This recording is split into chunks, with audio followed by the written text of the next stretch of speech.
Perfect. I'm today talking about the use of AI in banking supervision. Yeah. Well, as you in law, you can distinguish, for example, if you have legal questions. Yeah. In law, you can discuss about legal questions, certain legal questions you can write books about, you can discuss for hours.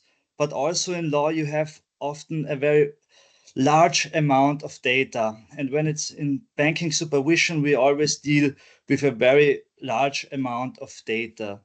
So this and to um, get along with this, AI is a very important tool because, like you see in the slides, uh, in banking supervision law, you need AI to fight fire with fire because you have such large amount of data which arises due to all those technical innovations. You also, as a supervisor, need very good technologies, and in this case, also AI to master this data explosion. But not just to handle this large amount of data AI is needed in supervisory. It's also very important for decision support because, like every lawyer, we also have to write our decisions where we need to use a lot of boilerplates. And in this regard, AI is also assisting the authority as much as it assisting lawyers in programs like Harvey, etc. Also, AI is very important for real-time monitoring, yeah, because now we get that much amount of data and we need to process this data very quick. AI gives us the opportunity to monitor this data, to assess and then to analyze it in a very, very quick time. So, what are the main applications for AI in banking supervision? And the most important thing in banking supervision is always the identification of risk. Banking supervision is all about identification of risk because the biggest risk for banks, as everybody knows, is that they lend money to parties and the parties are not able to pay the money back. And now, since we have such a large amount of data, banks are able, you finding out correlations and matrix of correlations, how big is the risk that a loan is not paid back. And AI is a very good support and is a very good program for finding all those risks, finding all those correlations. And also for fraud monitoring, AI is very important. Yep. If we see anti-money laundering, AI is possible to analyze an unbelievable amount of data to find out if fraud is happening or not. And also, we need AI for regulatory compliance. Yeah, since there is that large amount of data banks have to process. AI makes it for banks much easier to compile this data and also to report this data to the authority to fulfill the regulatory obligations. So, um, like I said, AI gives us a very big advantage in terms of inefficiency and speed. For example, the Central Bank of Brazil made an experiment. They had their AI tool called Adam, where they were assessing a credit portfolio within 24 hours. And if they would not have used this tool, 10 experts would have needed about 30 years manually for assessing this credit portfolio. And also, the authorities made some surveys and they said they reported the detection of anomalies in risks is improved by 76%, and 2/3 of the supervisors are reporting efficiency gains. And this is just up to date because the supervisors, we don't have yet enabled or used so much AI assistance, yeah, because as I will come to in my next slide, there are also a lot of risks in using AI. So authorities, they cannot like making an API to Gemini or to ChatGPT and start working. They have to really test their models. And since AI is not so long on the market, even due this short amount of time, authorities already reported such figures, and as I think those rates will go up very high in the near future.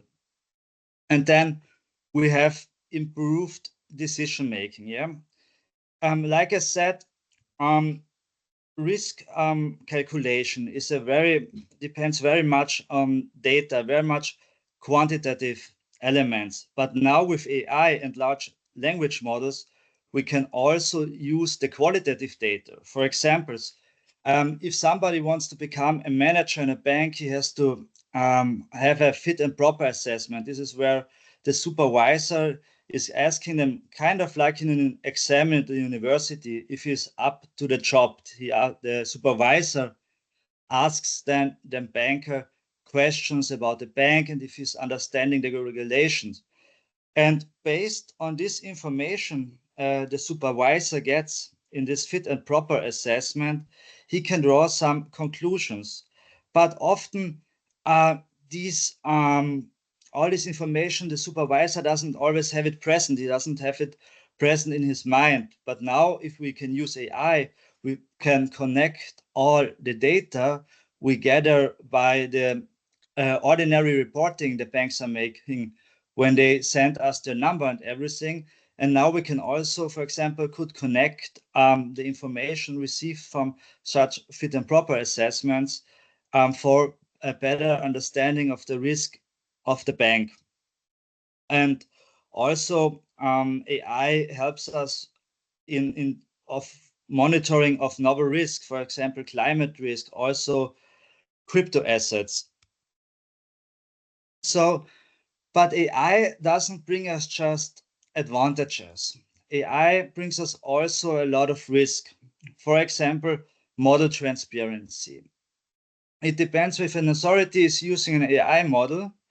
It could program the model on its own, but when you see at the market in AI, for example, ChatGPT and Google, they are pouring billions of dollars in their models. And when you look at the budget ordinary authority has, you cannot keep up with the budgets of Google and ChatGPT. But on the other hand side, it wouldn't also not be prudent as an authority to use just the Google and ChatGPT environment, because there is the model black box, because we don't know what actually is happening in these models. So in the end, authorities will have to rely on their own models. For example, big authorities or central authorities like the ECB, they have it easier in their way because they can bundle resources. But for a small authority, which has not access to these resources, it's much harder to make such models. And on the same side, when you look at the bank, they have kind of the same problem. They could, for example, take open AI models or Google models, yeah, which are very well trained, which have a very lot of computing power. But there they have but they then in the end they don't understand the model to the full extent because they haven't programmed it on their own. But if they want to program it on their own, they have to be really, really big banks. And if you look at the banking sector in Europe, you have sometimes standalone banks which are not like Raiffeisen or Sparkassen, which are in a sector, they are on their own, and they may have below 1 billion of balance sheet. So they're really small banks. And so it's very, very hard, near to impossible to program a model on their own. So they just have the possibility to rely on a third-party vendor model. And there the risks of black boxes emerges. Then we also have the problem with AI, the same old problem everybody has: poor data quality leads to unreliable results. It's always to say bullshit in, bullshit out. So if you have bad data input, you always get bad data output. And then a third very important problem is cybersecurity, because with the rise of those new technologies and AI, there are also new threats if these systems are get hacked. And like we see in OpenAI, they now have a legal dispute with the New York Times, where, for example, they now have to store all the data because of this lawsuit, because maybe the New York Times wants to use this data in the court to see if this data is produced with original training data from New York Times. So you cannot be sure that the data you give to such an AI provider will just stay within the AI provider and cannot maybe be assessed by others, or that others can look into this data in legal proceedings. And then maybe the last point in these presentations is the skills shortage. All my the previous presenters were talking about it.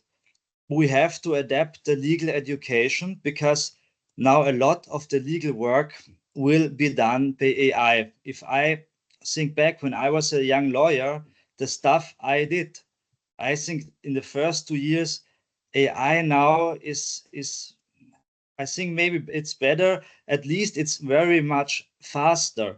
But of course, AI is making mistakes. But how are you able to detect these mistakes if you are not good in law? So I'm in law practice for over 15 years now. So I'm it's not too hard for me to find mistakes an AI program is making when they're hallucinating. But when I think back when I was a young lawyer, it would be very much harder for me to detect these mistakes because AI is sounding very confident. If you're reading a report written by AI or a draft or legal analysis, you have to be really, really good at law to find out if there's some mistakes. And if you um, just finished university, I think it's very, very hard to I find these mistakes. And so now there is the problem. Just because of the old fashioned lawyer training, you are able to find these mistakes. If you now have just training on AI systems and not the old fashioned lawyer training where you learn all those principles of law, it's very hard to find the mistakes AI can make. So in this matter, I'm also quite unsure because I don't know how to react to this because of course lawyers they want to make profits, they don't not want to put so much money in educating young lawyers, but if no young lawyers educated, then we will soon have a shortage of staff which is able to detect the mistakes of AI. And with this I want to end my presentation so we have enough time for the women rights in Indonesia. Thank